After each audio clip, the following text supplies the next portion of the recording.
পটুয়াখালীর কলাপাড়া ইসলামী আন্দোলন বাংলাদেশের কর্মীকে যুবদল নেতার পিটিয়ে হত্যার নিন্দা ও আসামিদের অতিবিলম্বে গ্রেফতারের দাবি জানিয়েছেন রাজনৈতিক ব্যক্তিত্ব ইসলামী ছাত্র আন্দোলন বাংলাদেশের সাবেক কেন্দ্রীয় সভাপতি শরীফুল ইসলাম রিয়াদ। জানা যায়, ফেসবুক পোস্টকে কেন্দ্র করে এই হত্যাকাণ্ড ঘটে। রিয়াদ তার ফেসবুকে লিখেন, শুধুই বিবৃতি দিলে চলবে না, পটুয়াখালী কলাপাড়ায় হাত পাখার কর্মীকে পিটিয়ে মারার শক্ত প্রতিবাদ জানাতে হবে। ইসলামী আন্দোলন বাংলাদেশ সহ সকল সহযোগী সংগঠন এই ইস্যুতে কথা বলতে হবে। শুধু বিবৃতি নয়, মাঠে নামতে হবে। মানববন্ধনের মতো নরম প্রতিবাদ করলে সে প্রতিবাদ করার দরকার নাই, প্রতিবাদ করতে হবে করার মতো। খুনিকে গ্রেফতার করার আগ পর্যন্ত মাঠে কঠিন কর্মসূচি থাকতে হবে। সকল জেলায় বিক্ষোভ দিতে হবে। টিএসসিতে ছাত্র আন্দোলন বিক্ষোভ করতে হবে।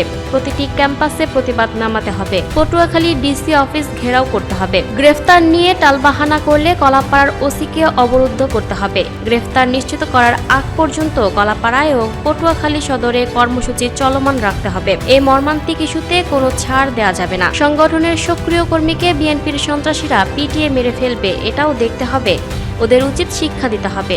আগামীকালের মধ্যে সকল সংগঠনের মাঠে কর্মসূচি আসতে হবে। ছাত্র, যুব, শ্রমিক, ওলামা ও মূল সংগঠন সবাই নিজ দলের কর্মীর লাশের বদলা নেওয়ার মতো কর্মসূচি দিতে হবে। শুধু বিবৃতিতে সীমাবদ্ধ থাকলে ব্যাপারটা রাজনৈতিক আত্মহত্যা হবে।